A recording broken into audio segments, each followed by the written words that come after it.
So I've been asked by several of the Ripper fans about the monster that I feature in the Ripper sequel, Renegade. I decided to feature a mythological creature called the Lamia. And you might ask, what is a Lamia? Because most readers aren't going to be so familiar with a Lamia. She's not in a lot of fiction. The Lamia creature actually originated in mythology. There's several stories about her, but the most popular one is that she's the daughter of Poseidon and that she had a love affair with Zeus. Of course, his wife Hera didn't like this, and so she kidnapped their child. And according to the story, the Lamia actually went insane with grief at this point and began devouring the children of others, just kidnapping and devouring them. So historically then, after mythology, she's been portrayed as a child-devouring demon. And she's portrayed several different ways in art. Sometimes she looks like a serpent, sometimes like a dragon. Occasionally even she's portrayed as a shark. Interest in the Lamia actually revived in the early 19th century with the Romantics, where she became the subject of several literary works, poems. Particularly John Keats and Samuel Taylor Coleridge wrote works featuring the Lamia.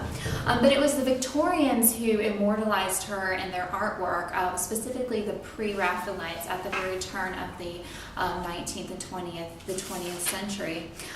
She was often the focus of their subject, but instead of being the sort of child-devouring demon, she was often a beautiful, seductive woman. Typically, she was featured nude, often draped in snakeskin, often with a young man that we were to presume she was trying to seduce.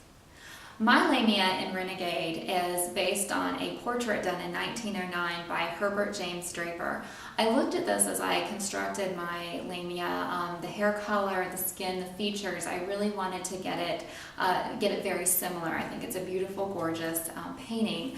My Lamia was a very interesting character for me to write. I really enjoyed coming up with her character.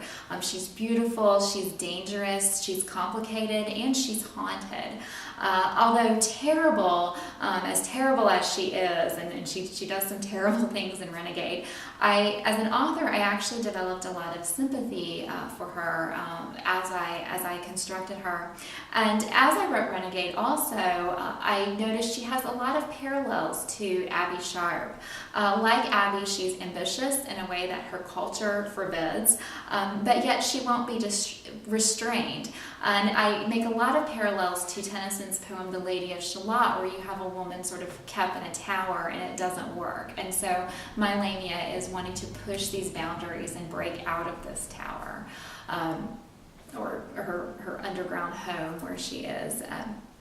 So I hope that this helps in terms of explaining the background to Renegade and my creature that I constructed and who she is and what motivates her.